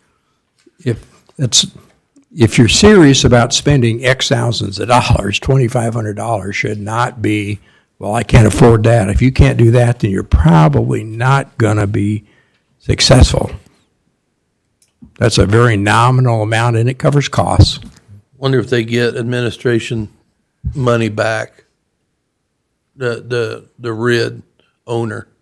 I'll find that out. I can find that out. Yeah, my guess is if you'd ask Garth, he can probably put that in the agreement that if it goes forward, he can recoup some of those costs. Okay. But I don't think it'd be unreasonable to have him pay. I mean, and I just use $2,500 because that seems Yeah, I'd have to ask Garth how much more cheap to me. we will have to Well, I pay. know when Garth was in here, he had quite a few solid points to consider as to why we might want to look at 1, 2, or 3 districts to start with Right. because of that fee. Yeah. So what I'd like to propose is writing up a letter stating what you just said and bringing it to the next commission meeting. And I'll give it to you in advance and you can look at it and we could either like it or not and decide if that's where we want to go. But we will be paying this coming up. And that, we did talk about work sessions last week. Is everybody good for next Tuesday at 5:30 for business licensing? No, I can, Teamed in? at what time? 5:30? I should be able to Teams in. Okay, You Or I say know. Tuesday? yes. Possibly. What day works best? I'll make it work, hopefully. Now, It's fluid. Be honest What- with you, Monday's actually best for me, but probably not for everybody what would, else. off the top of your head, I know I didn't bring this up early, but is there anything off the top of your head you'd want me to bring to get ready for this? Or to send to you to get ready? I know we've talked about it in the past. And I'm not sure you were here. I know Mayor was here and Commissioner Wells was here. I'm not sure if the other three were here when we talked about business licensing before. No, I don't It's believe been a so. while since we talked about it, so we'll just start from scratch.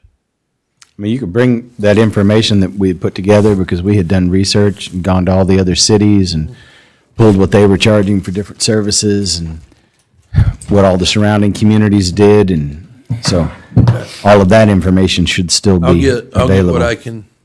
I'll get what I can dig up. Okay, that's it, thank you. All right. Do we have a representative of the city engineer here tonight? No, sir, he is sick. Okay. He is sick. You want to call him? No, but he did tell me that, Heckenwicker is going to shut down January 31st and will be back in March to finish up. Let me make sure. Yeah, shut down on January 31st, come back in March. Earls will make sure they clean up before they leave. What they will be doing after that will be diamond grinding, fog seal, pavement marking, and seeding of the grass. And we are supposed to be, if we haven't received already, some type of a signed agreement from them for change order. Change order, yes, yes. Yeah. I don't We haven't think- got it yet, I but don't- yes, we will okay. give it. All right. All right. Mix it up a little bit here. Let city attorney go next. I don't have anything. Okay, that was a smart choice then. Commissioner Salisbury. I guess I just wanted to go back to earlier tonight, with the vote that we had on the ethics and contacting. And I just wanted to say that I ended up voting to put it in that way in the interest of efficiency and not, I think Brad does a great job. I don't think that anyone's implying otherwise. But also with that efficiency thing, my concern is, and I believe we all would, but I just feel better about saying it. you know, these people are siloed for a reason, like this, you know, each of these departments, and I would hate to think that we would start dinging efficiency by contacting somebody directly and making them explain something to us that maybe Brad already knew or whatever. I just don't want us to make everyone's lives more difficult. And if we find that that's what's happening, I'll probably be the first one back in here saying we should change that. Oh, we're good. That's what I. Is that it? Oh, and then I guess in the world in general, I have a lot of close friends in California, and I just think, I know we're very cold. They have a big, there's just so many people that don't have a place to stay right now. And if anybody could do anything to help out those people, that would be great. I know that they're not all Hollywood stars. You know, there's people in one-bedroom apartments. Like 84,000 people don't have apartments right now or something like that. It's just a lot. If anybody could do something for them. You said they're not all Hollywood stars. Do you know some that are? Me? Yeah, because, looking for, never mind. No. I mean, do you think I'd be here? No. All right. Good. Commissioner, was that all? No, that was it. No, Okay. Yeah, that's it. Commissioner Wells? First item was, wanted to ask again, I think I'd mentioned this to you earlier, Brad. We'll see if you got an answer yet.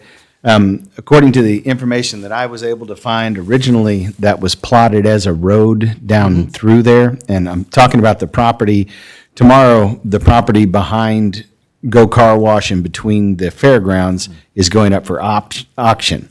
Well, originally that had been plotted as a road all the way from 18th Street to 23rd Street. And it's still on most of the map, except for that section that's being auctioned tomorrow.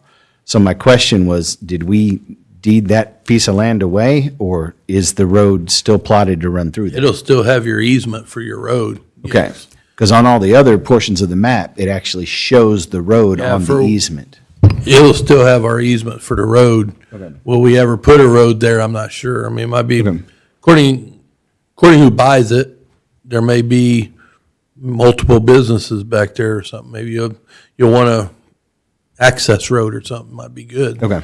But I do know, and I just went back there last week, you will have to do a lot of water work to get a road back there, because you have a creek that runs right Oh, through yeah. there. Yeah. And when it rains good, it's a river. And actually that area, I don't want to really run somebody's cell. I don't know even who even owns it. That field floods pretty good. So, yeah, it would definitely take a lot of engineering, a lot of work to make a road back there. And with the highway and Horton, I'm not sure why we'd ever want to do it, why you want to spend the money on it, but never know. So that easement, we still have It's that? still our easement. They've got to give us our easement. Okay. And unfortunately, it's probably going to be that creek. Okay. Yeah. That's probably it. I've got one of those running through my yard. Want us to put a road back there? Actually, Hill Street runs, if you look at the old map, pretty much like a drive-through window right up to my kitchen window. Did you have something else? Yeah. What's that? Did you have something else? Yes, so second item was, there apparently had been some talk about the clerk sitting here at our table, and I just wanted to voice my support for our city clerk and the amazing work that she does, and that this is probably the best location for her to provide us information, to be able to get good minutes. I mean, she's never held hostage the payroll to our people. She's never asked for a huge raise or anything. She's been doing a great job, so I just feel like she's Next. really good for us. Can we go next? She'd prefer to move. I'm sure she would. Yes, I will move. To the mayor's seat? Yeah. But thank you, I appreciate it. Yeah. The next item was, we're going to have a talk again about shipping containers.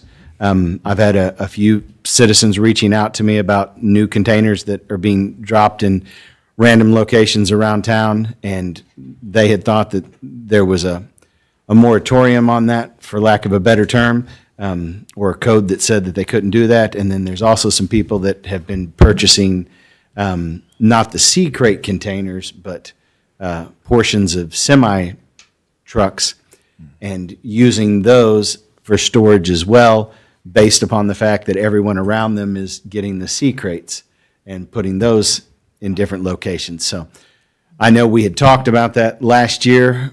We never did finish our discussion, so I believe it's something that we're going to have to address sooner or later, Okay. especially with there's also some people that I believe want to possibly start using those for houses. I'm sure it's coming. Yeah, so. Very popular in some areas. Yeah, just feel like that's something we need to put back on our radar, make sure we. Let's just put on the agenda for Okay. next week, or next. Codes has a input on that. When we took that up last year, I advised you that the way it was written did not spell that out correctly, and I rewrote it for you and presented it to you, but it went nowhere after that. I've already done all the work on it, just waiting on your approval. Yep, we'll put on the Yes, add it to agenda. Thank you, sir. Yep, thank you. And then finally, I would say along the lines of what Commissioner Salisbury was talking about, I know a lot of people in North Carolina. I don't have many friends out in California, but a lot of them are really cold right now because they don't have their houses rebuilt yet. I actually know some that are living in tents. Luckily enough, they have little stoves in their tents to keep them warm, but let's just say a prayer for those people, especially right now with this current Arctic blast that we're going through, because they haven't got their lives rebuilt. They don't have the homes to live in yet, and want to make sure we don't forget them in the hustle and bustle of all the other issues that we're dealing with in our country right now. So God bless everyone. God bless Fort Scott. Commissioner Olson, No comments. Commissioner Dancer. Yeah, I just had a couple of questions, Brad. Do you know the status of the skating rink?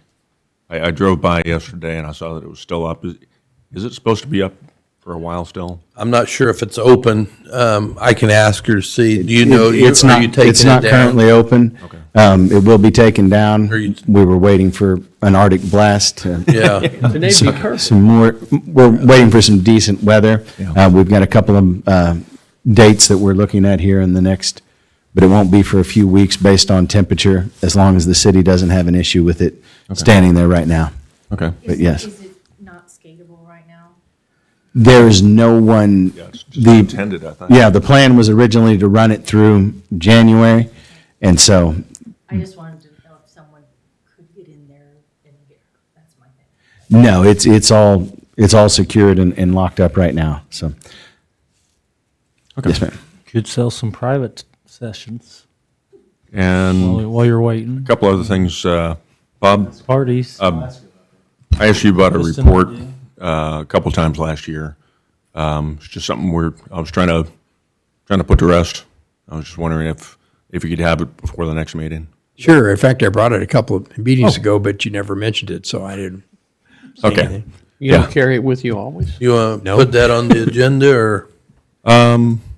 Yeah, if you could. And then I think we just talked about HR policy. You need them, I need to send you the link Please. for that meeting. Yep, Please. I'll do that. Yeah. And then I just, a few work session proposals, downtown roads and alleyways. I know that we've got a Fort Scott Advisory Board, for roads, or Street Advisory Board, but, in particular, the downtown historic district roads and alleyways. I know the road over here on, I think, First Street, between Main and National, it got jacked up. It'll be repaired, like he said, once it gets Sure. to where we can I was just concrete. wondering if maybe that was because of a big trash truck that had to back up into the alley there. Those delivery trucks and trash trucks don't help that alleyway very well, or that, because they go that way. Sure. Okay.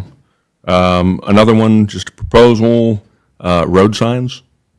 I was appalled. I drove around your neighborhood, just driving a kid to middle school. took one of the back streets, and I was appalled at how many intersections have no stop signs, no yield signs, no nothing. I was like, wow, you know, they'll have a street name, but no stop signs, no yields, no nothing. I was like, well, you know, I guess if people aren't having wrecks, it's not a problem, but it just, in the interest of uniformity and conformity, maybe we could address street signs, missing street signs. And then, yeah, Leroy already got the one about shipping containers. That's already on the agenda, and I have nothing else, other than, thank you all. Okay. Again, prayers, concerns, or anything you can do for the folks in California and the folks in North Carolina. Kudos to all the people to put together the dance on Saturday night. I got an opportunity to go over there for about 2.5 hours. It was a good time. There was a lot of people there. And you know what? They were very relaxed. They were having a good time. Whoever picked out the music, I'd have to question their taste a little bit. I think it was this guy over here. It was good in the 80s. Maybe you weren't cool in the 80s. Yeah. You understand, and I'm going to Probably get. wasn't cool in the 70s or the. You got to. Well, it is. You got to understand though, is my wife is, yes, I'm going to get killed for this, is a little bit older than me. Yeah, And you she probably was just got- she was at the table going, when are they going to play some 70s stuff? So, again, I agree completely with Commissioner Wells.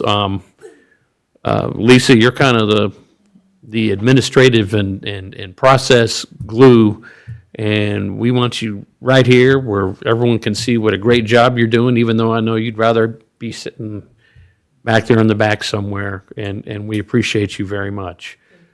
Were you the person complaining about you being at the I think she's the one that submitted the complaint on herself.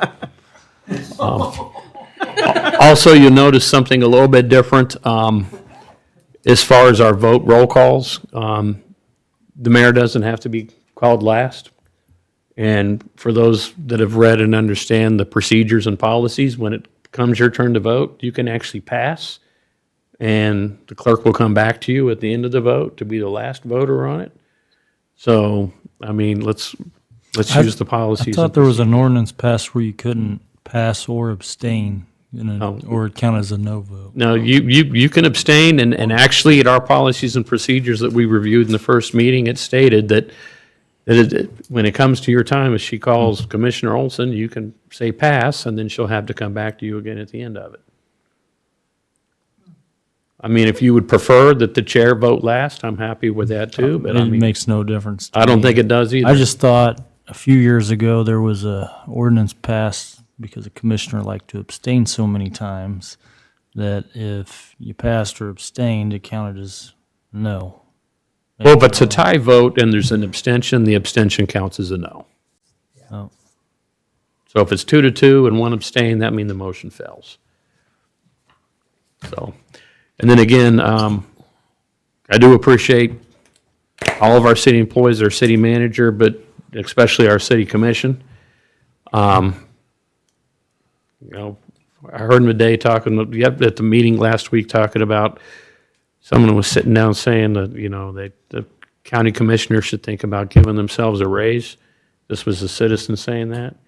And, I think I get a lot more satisfaction by the fact that I know that everybody that's sitting around this table, that's sitting around here, and there ain't an ounce of money that means anything to it for the good things that we're trying to do with our city manager, city staff, and as a unified body. So with that, we'll entertain a motion to adjourn. It often costs more than it gives. But Yeah. Motion to adjourn. I second. Dylan Olson, yes. Matthew Wells, Yes. Tracy Dancer, Yes. Captain Salisbury. Yes. Tim Van Hooky. Pass. Yes. He wants to stay. I didn't even think about it. I know. I thought about passing out. I was gonna say pass.